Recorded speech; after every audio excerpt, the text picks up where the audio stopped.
Hello, everybody, and welcome to the Skeptic Hangout, the place where we sit back, relax, and chit chat about intriguing and sometimes controversial topics through the lens of skepticism. I am one of your hosts, Laura from Unapologetically Me, and I have with me today my lovely co host, Richard from Skeptic Takeout. Other Richard from Yorkshire Atheist cannot be with us today. Our thoughts and prayers are with him. Oh, there's nothing wrong. I just know that he's about to miss a dang good show. Today, we are going to be talking about tradition. So grab your fiddle, climb up on that roof, and join us as we discuss the thing you gotta do the way you gotta do it because, well, that's how it's always been done. Am I right? All right, this is episode 43 Tradition.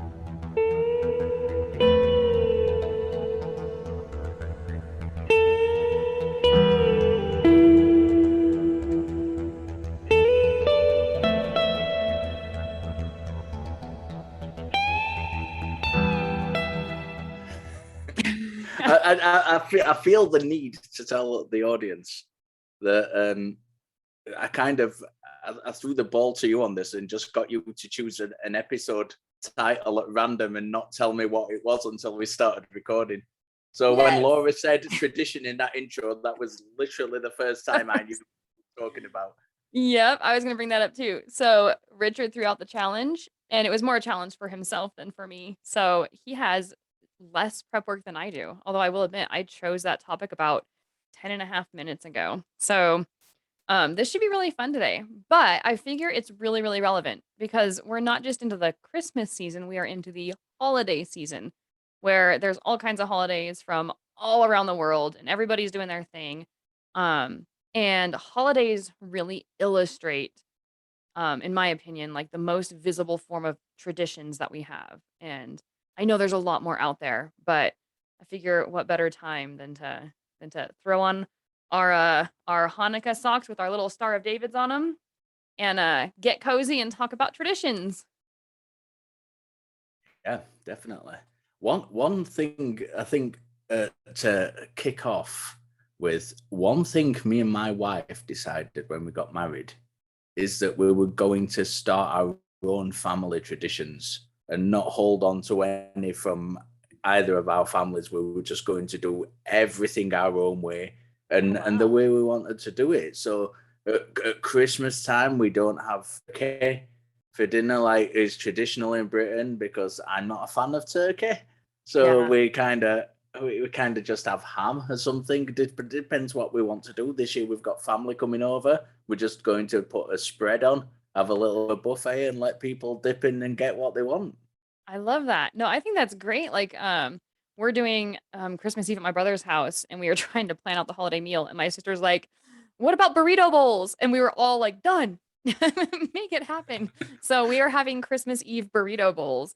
Um, but yeah, I think that that's really, really a good place to start. Is what is a tradition, right? It's something that gets passed on and done year after year or is repeated. And it could be cultural, it could be religious, it could be whatever. But it's just something that sort of repeats in a certain way, right? And Yeah. so when you talk about like creating new traditions versus following old traditions, um, I wanted to get there eventually, but I'm glad you started out with that. Because we did the same thing. Like we don't do traditional holidays. Like last year we celebrated Hanukkah instead of Christmas. We did have a little Christmas since we have so many family members that celebrate, but it was kind of downplayed and the kids got a lot of their gifts during the Hanukkah season and we allowed them to kind of learn about those traditions and what Jewish people do during this time of year. Yeah. I think, and on the same subject, the same seasonal time of thing, it's interesting how our traditions start because we've kind of started. Well, I've not started it, but I'm part of it. My best friend has had us and her family, her immediate family, and me and my wife and kids over for New Year's Eve for the last few years. And we missed out. I think it was last year because of COVID and the restrictions in place. But Yeah. we'll be going again this year. And yeah, it's just something that has just come together that everybody enjoys. There was no thought behind it, no intention of it becoming a tradition, but it's come kind of part of our like little family tradition now. Oh, I love that. We had something similar happen where, the very first year we bought an RV, um, the guy we bought it from is a personal friend of ours, and we didn't even have a truck yet. And he's like, "Well, let's go up to Great Eagle. I'll pull the RV up," and that's a town kind of a little. It's a few hours away from us, but it's like a sort of a vacation town. He's like, I'll pull it up to Great Eagle and park it for you guys, and you guys can stay there over the 4th of July weekend." And, that gave us time to, like, buy the truck and stuff like that, and we got it out there. Anyway, so that was so much fun and such, like, a bizarre adventure. Like, that's such a weird way to pick up an RV. Like, go use it for a week, camp in it, and then get the truck to haul it home, right? It was just really kind of fun and exciting, and that became our new thing is, going up to Great Eagle every year for 4th of July. And, I mean, granted, we don't have an RV anymore, but we still go up to that area and either tent camp or drive up there for the day or whatever. And it's become a holiday, like a family tradition. Um, Yeah. but not for any it wasn't like we built it deliberately. It was like we just enjoyed it and decided to keep doing it. Yeah, it, I think they're the best ones. And throughout my life, I've had a few false starts with traditions as well. Oh, Stuff sure. that's like, stuff that you like you do for a couple of years in a row, and you think this is really good. We should carry on this forever, and then it just falls away, and you never end up doing it again. Yep, or something happens, or like with us, COVID did get in the way of Yeah, going the first year COVID was out. We skipped it altogether. The second year we did go up and we tent camped. But yeah, like sometimes life changes happen and then you can't really do or it's hard to do whatever that tradition is. But um well that brings up a good question then. So when does something become a tradition versus something you've done a few times that you enjoy doing? Like where's that line between tradition and just, oh yeah, we've done this a bunch. that's a good question. I don't know. I don't not quite know the answer because part of the reason I don't know the answer is because I'm not entirely sure what entails a tradition. Does it have to have some kind of ritual aspect to it? Is it just something that you do repeatedly? I'm not 100% sure, to be honest with you, and it's an interesting question. Yeah, I don't What do know you either. think? Well, I don't know, I was kinda thinking, like, when I think of the word tradition, and I do go straight to Fiddler on the Roof with that, I think multi-generational, right? Like, I think, "Oh, Yeah, this is something that I did a lot as a kid, and now I'm passing it on to my kids." I think at that point, it kind of becomes a tradition. But then, like I just said, we've created our own family traditions that we call traditions. I don't know if it's just something that, like, once it becomes important to the whole family and everybody sort of partakes in the ritual of it. I'm doing a lot of air quotes today, don't ask why, but, for all you people listening instead of watching, I'm much less entertaining than I am on the screen. But, no, I kind of there's almost a little bit of hypocrisy in the way that I even talk about traditions. Like, I talk about them in 2 different ways. yeah. So, yeah, it is confusing. That's interesting. I think that's really interesting. I want to just jump back because I know we're at this time of year, so I don't want to spend the whole talk on this. But I actually really like Christmas, and I've never been Love a Christian. yeah. And there's a lot. I've heard. I don't know any personally, but I've heard that there are a lot of kind of atheistic people out there who kind of have this aversion to it. And Yeah. there are a lot of religious people who think that atheist people Have an are aversion. like waging a war on it as though like they're trying Right. to get rid of it. I love Christmas. I love that whole thing. I don't even mind attending church on Christmas Eve. No, there's It something doesn't kinda bother me magical and special whatsoever. about it. Yeah. Yeah. No, that's interesting that you say that because I always loved Christmas growing up. It was one of my favorite, holiday traditions. And then I actually struggled with it the most when I was Christian because that's when I Right. was doing because I'm one of those, like, literal thinkers, and I'm very studious. So yes, I can still believe false things or still have faulty, reasoning, but, I was very studious. And so when I became Christian, it was like I need to do the right thing and I need to be true to what I think is true.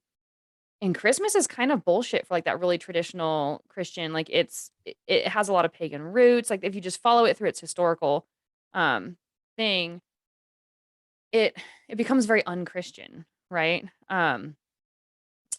So, and it, I mean, it even in some ways goes against the scriptures when they talk about not bringing trees into your house and adorning them, Yeah, right?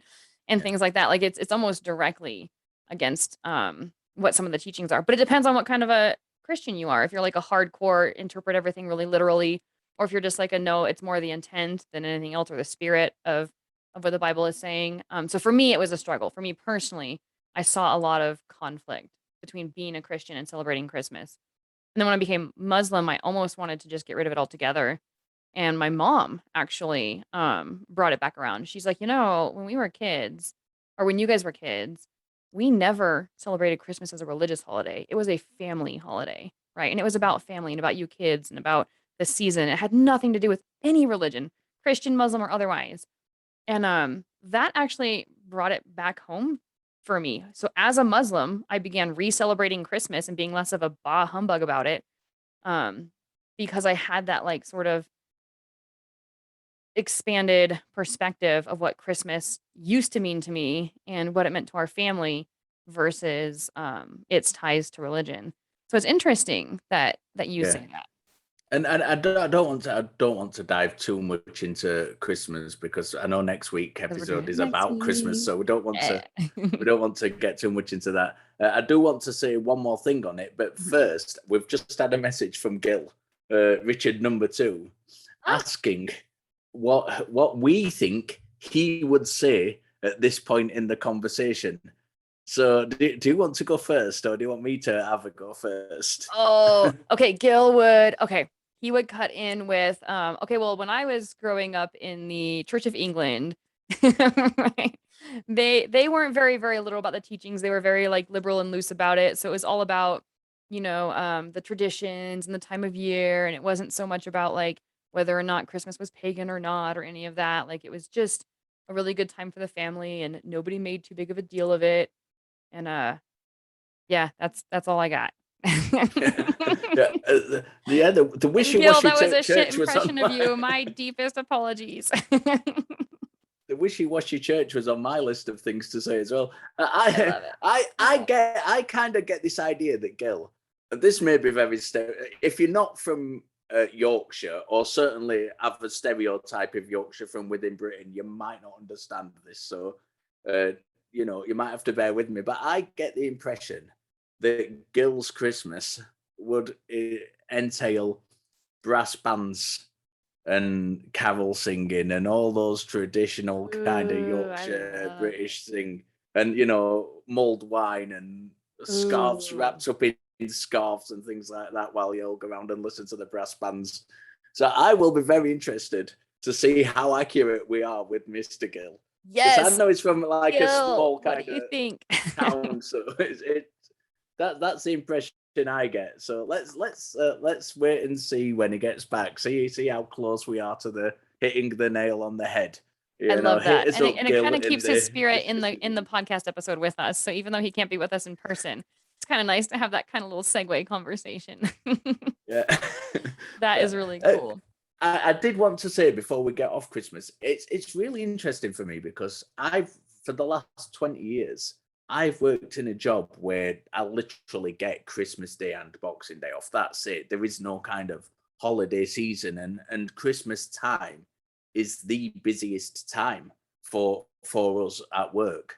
And I've had that for the kind of last 20 years. So I don't have the chance to kind of get into the whole wind down holiday kind of mood. It's a Mhm. case of like chaos and like really hitting it at work, and then Oh having those man. 2 days to kind of just enjoy it with the family. So that is That really almost like makes those 2 days manic too then. Like, instead of sitting back and it, relaxing, enjoying your holiday, you're, like, squishing everything into those 2 days.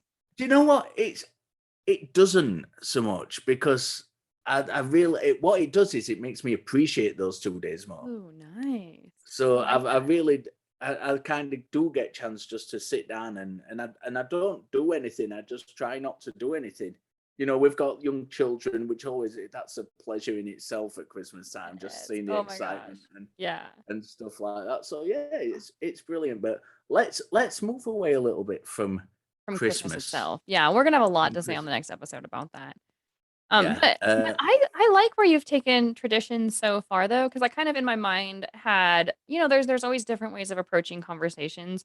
And I sort of had this idea of like challenging when traditions are bad or good and like when traditions can become damaging and like there's a lot of negative stuff that we can talk about in terms of Yeah. traditions and we can touch on those if you want, but I really like how this started out completely the opposite of what I thought it would, which is us discussing traditions that we find meaningful and that are good. Yeah.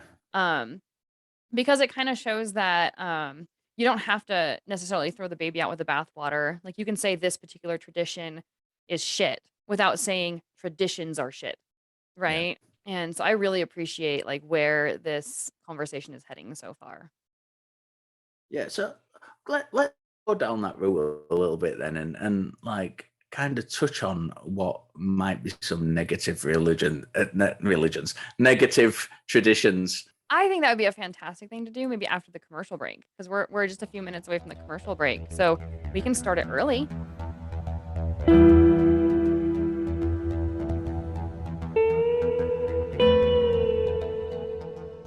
So, what have we got coming up? Well, my calendar's pretty bare at the minute. I've got a pretty full calendar.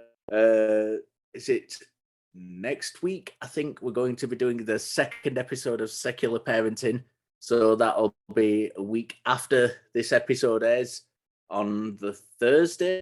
That's with both myself and Laura. We've got Bree joining us again, and Mike Mhm. Carey, who I'd not met before, and it was a great time talking to him. That's on the International Freethinkers Network. We Are Parents. Go and watch that. That's fantastic. We'll remind you again next week because that's when it actually airs. But Laura, what have you got coming up? Oh my gosh. So I'm really, really excited about what I have coming up. So the day that this gets put out, so if you're listening to it the day it comes out on that Wednesday, it's that night at 7:30 Central, sorry, not Central, Eastern time. 7:30 Eastern time. I'm going to be on the Promethean Secular Frontier talking to none other than Carl Sagan's daughter. And we are going to be talking about none other than holiday traditions and family traditions and taking a secular look at the power of traditions and rituals in people's lives. So I'm jazzed beyond belief about that. And if you happen to catch this when it does come out, then I expect you in the live chat because I want to see people's questions and interactions. And I'm just too excited. And then that following Monday, December 20th, I'm on Promethean Secular Frontier again. We'll be talking about evolution that time, but it'll still be a really good conversation. And so that'll be 7:30 Eastern time as well. But yeah, that Wednesday, I am super tickled. I'm not going to lie. I'm super jealous that you get You to be in talk the to. live chat.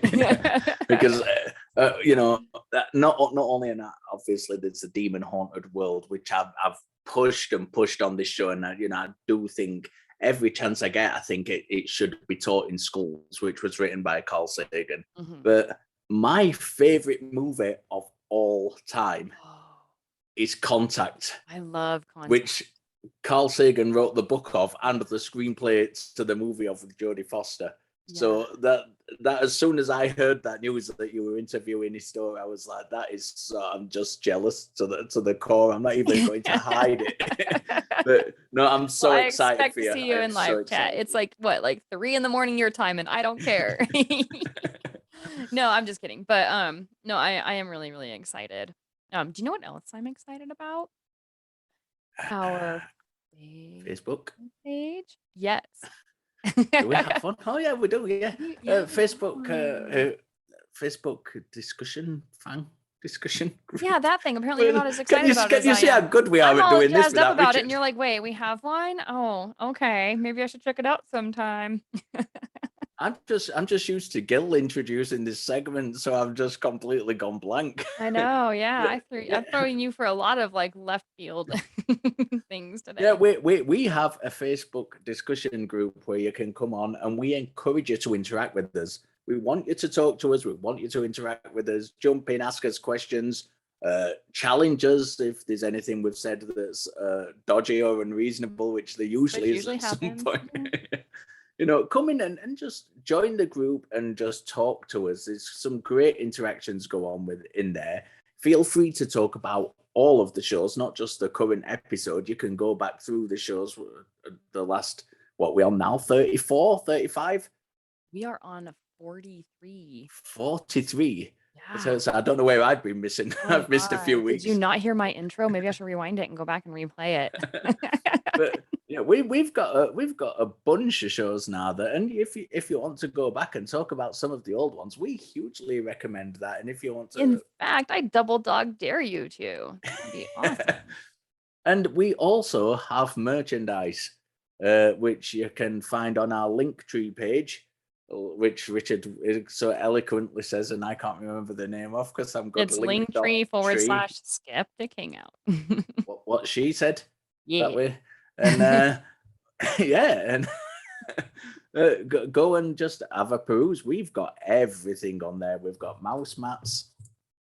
For those of you who still need mouse pads, we had this conversation last time. Yeah. T-shirts and everything. Talking about mouse mats, just as a quick aside before we get back to the show, I was supplied with a laptop bag today and a mouse at work. Nice. They've not actually given me a laptop yet to use. So I'm walking around with a mouse in a laptop bag. And no laptop. Well, you're getting there. Baby steps. Baby steps. So anyway, Laura, all right. Back to the show. Back to the show.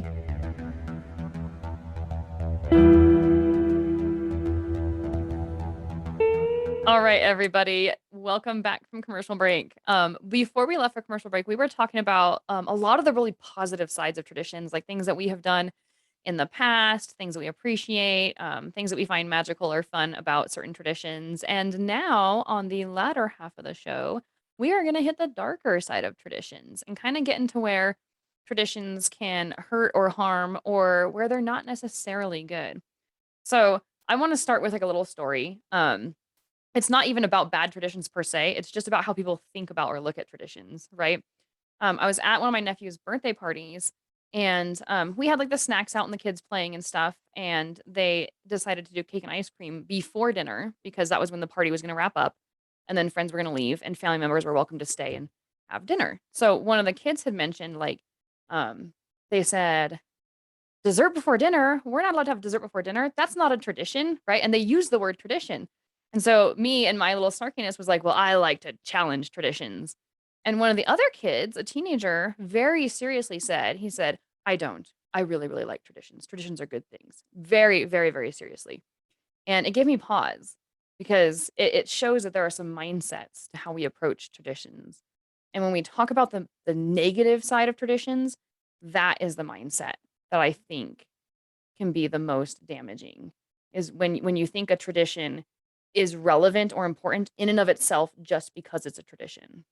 Yeah, and I think that attitude carries on that things without things that are necessarily like practice traditions, but more in attitudes, traditional attitudes and things. So I'm from a steel town, and you still have this element of manly men in this town who were kind of sexist and racist, and it's there's like pockets of traditional values that are really unsavory and shouldn't really be clung onto. And you get a lot of the right-wing parties in Britain and the like fringe right-wing parties especially saying, political parties saying, that people are eroding, immigration's eroding our traditional values, multiculturalism is eroding our traditional values, transgender people and gay people are eroding our traditional values. Don't even get me started. Yeah. That's bullshit. That's the kind of tradition you want. That's not a tradition. That's just bigotry dressed up. That's clinging on to bigotry. I love the way you just put that. Yeah, no, that is where traditions become very harmful. And when you just said traditional values, I almost want to do a whole nother episode just on traditional values because that's almost like a whole nother topic in and of itself. Because here we're talking about like rituals and holidays and things that we do, like things that we act out in terms of tradition. But you also have traditional ways of thinking or traditional belief sets, traditional cultural, like sort of conditioning, right? That, well, we think this way because this is our culture and this whole culture just thinks that way, therefore we think that way. Like it's just circular reasoning.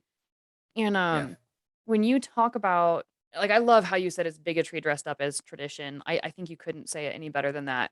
But when you start saying, "Oh, we just have to keep doing it this way because it's our tradition," um, like that is where I really, really struggle with traditions in general, and that's where I tend to want to push back, even if it's a little bit belligerently. Like, um, when I think I've just kind of started rambling, but um, when you start saying, "Oh, this person can't come in and change how we do business," even if it's for the better, even if I were to reflect on it, it's causing more good than harm. I'm still not okay with it because it's not the way it's always been done.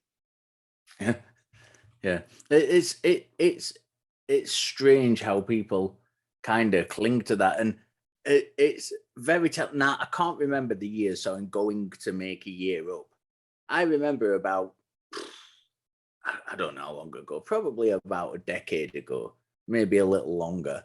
There were some like kind of uh, quite loud far right groups in Britain that were about, and they were touching on this traditional values thing, and they were quite rightly challenged about it, and they were kind of anti-immigration focused, and it was pointed out to them that immigration has always been a thing in Britain.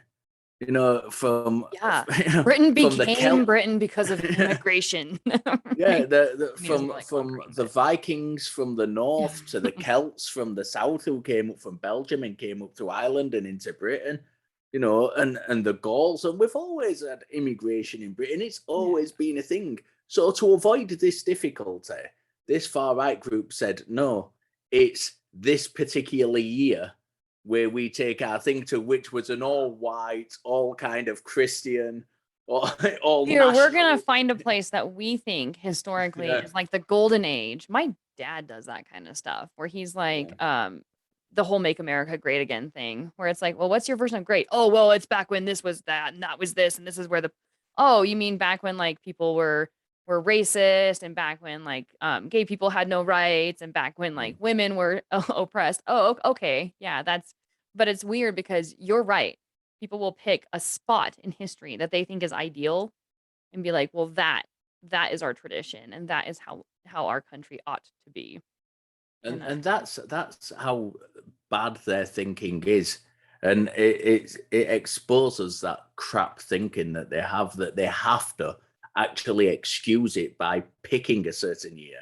If it was true, that there was a golden age in Britain without immigration, that was all like Christian and without immigration, and no then you problem. wouldn't have to do that, because you could just say British history was without immigration and all Christian, and that's the way it's always been until such a time where society has started degrading.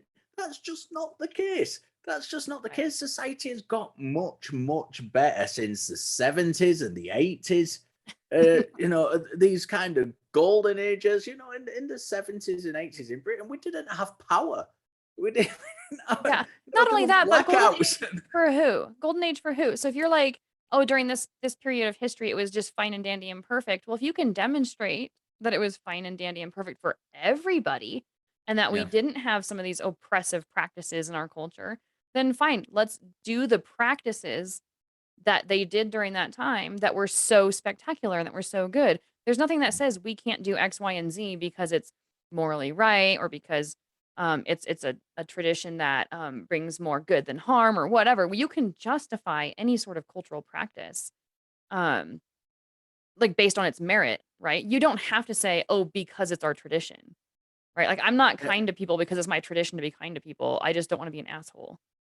right? it seems to be as well the kind of, at the time, it seemed to be a lot of like younger people who weren't alive in that era where that golden age actually took place. Who I assume, I'm not saying this is definitely the case, but I assume we're kind of listening to the older generation in the family saying, "Oh, back when I were a lad, you didn't have all this So the running around." ideological talk. Yeah, and taking it on board as a thing, and it's, I think I think there's in a similar sense, there's been kind of a rise in Irish nationalism in Northern Ireland, Mm, because in we had the period with all the bombings going off in the, yeah. between the 70s The and the kind of whole early IRA and 90s, I everything. think. Yeah. And then there was a period of where all that died down, and then there's this young rise, this rise of young people who were trying to regain that nationalism, and I think it's the same kind of thing.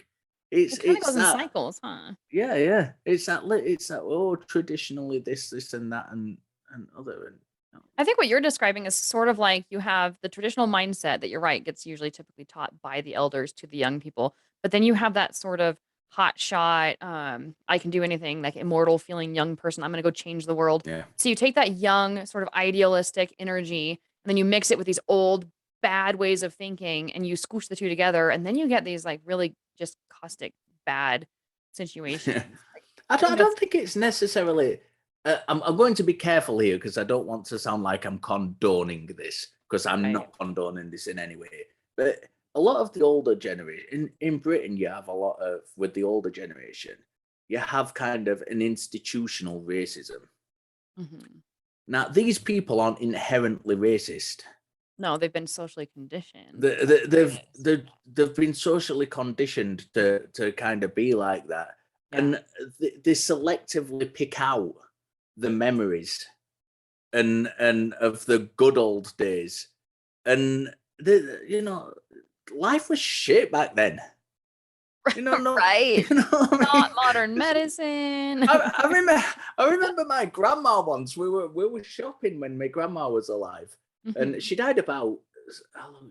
She were in the 90s, and she died about 8 years ago, mhm. 7 or 8 years ago. And I remember shopping with her not long before she died. We were in the supermarket, and we went past the organic eggs section. And she says, "Oh, I don't do any of that organic stuff. I don't trust it." And I was like, "Grandma, that's what it was like when you were a child. It's not a Strong newfangled without. thing that's come along. It's, it's, Uh, it's just like selective memory. It's bizarre." yeah. Yeah, no, that's an interesting, observation. Yeah.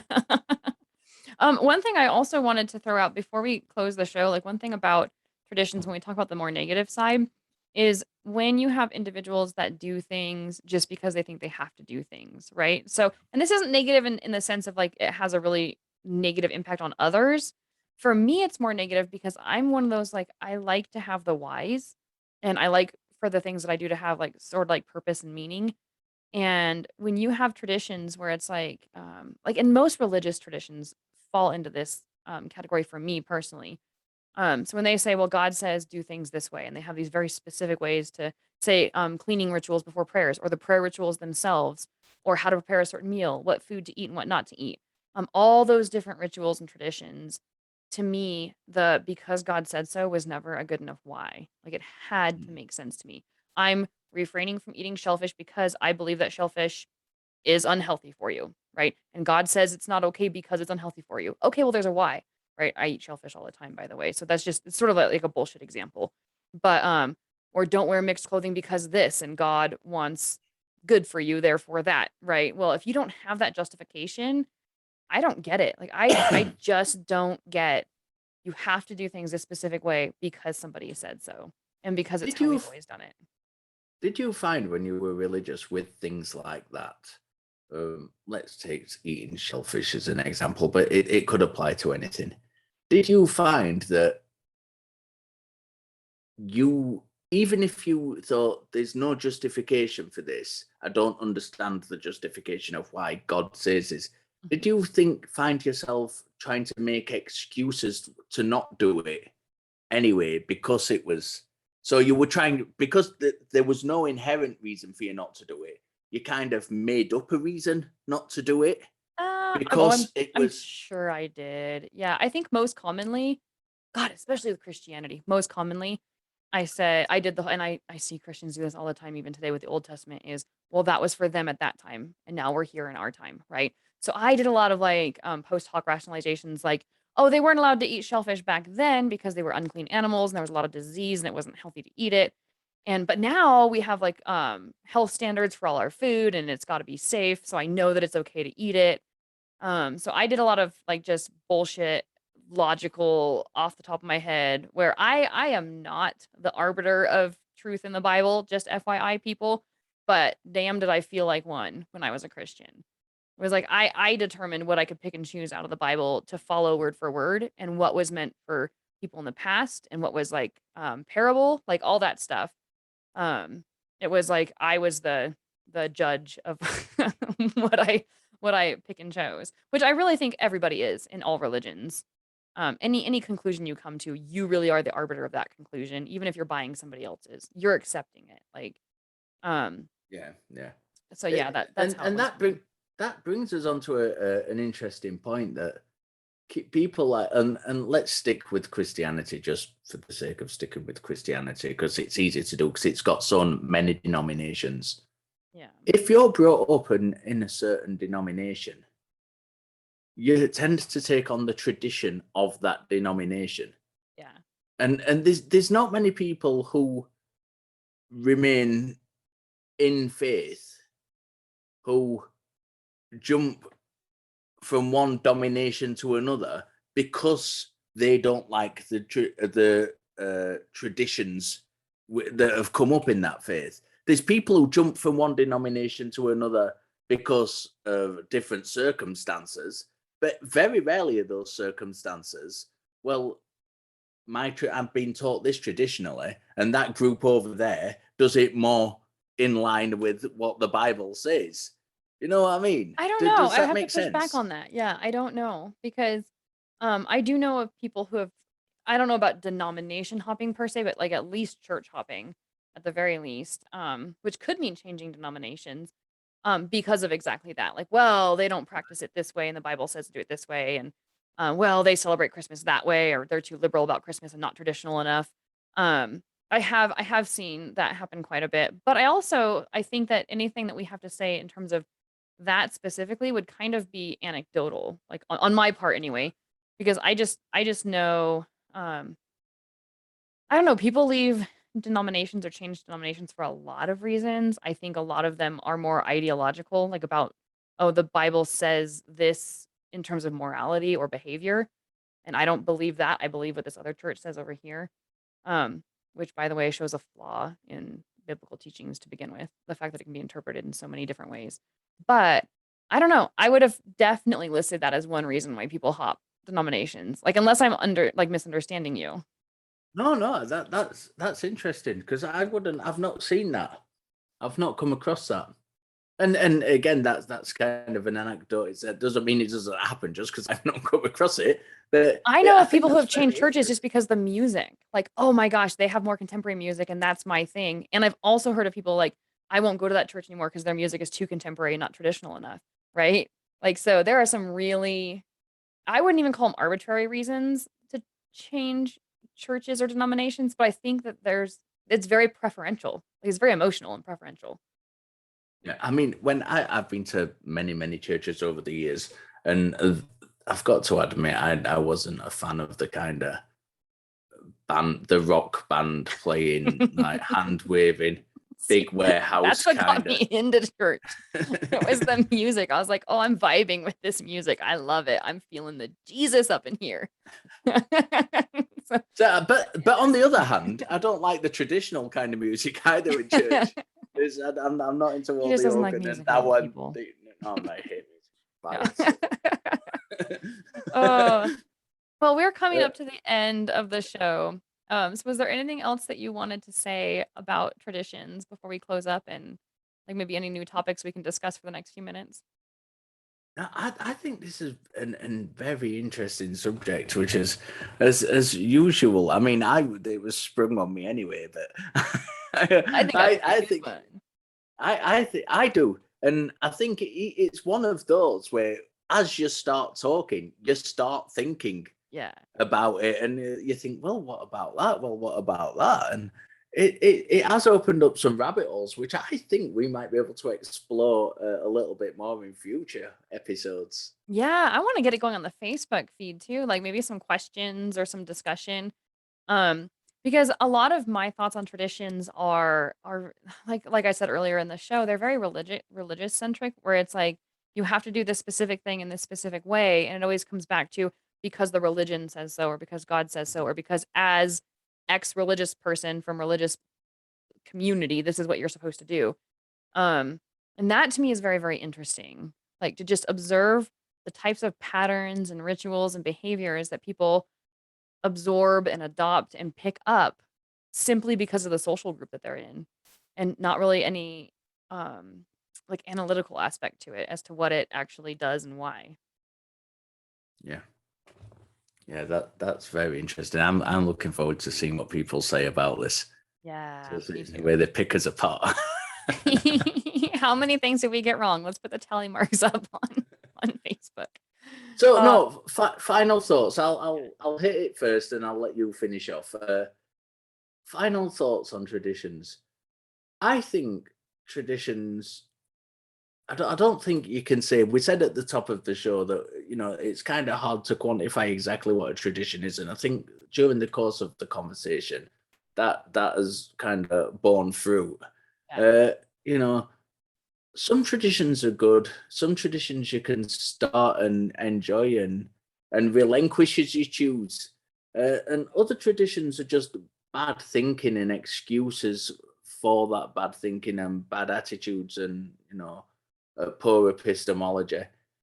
I think, like anything, it's something that you don't just go into it with your eyes closed. If somebody says something is traditional, that doesn't necessarily mean on the face of it that it is a good thing. Go into it, have a look at it, explore it, and if take the good parts from it and create your own traditions and move forward with those and leave the shit behind.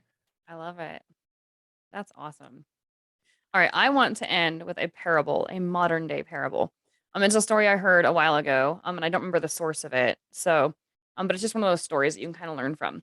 So there was a girl who, growing up, anytime her mom would make a roast, she would cut the ends off the roast and put it in the roasting pan and make the roast. And so the girl grew up loving her mom's roast, always excited when she was able to eat it, right?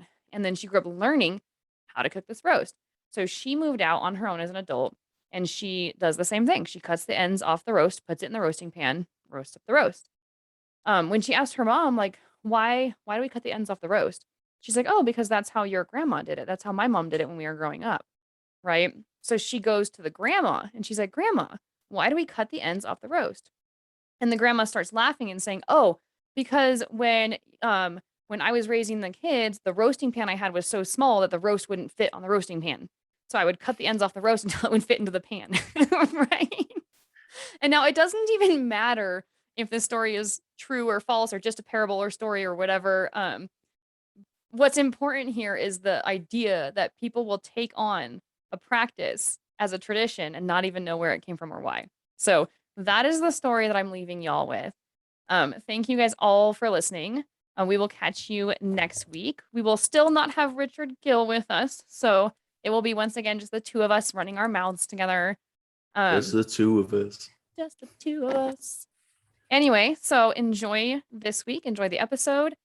We will catch you next time. In the meantime, I am Laura. And I am Richard, and this has been Skeptic Hangout. Until next time, Keep questioning. I forgot the lines. Interrogate your beliefs. Interrogate your beliefs And stay skeptical. don't do all that jazz.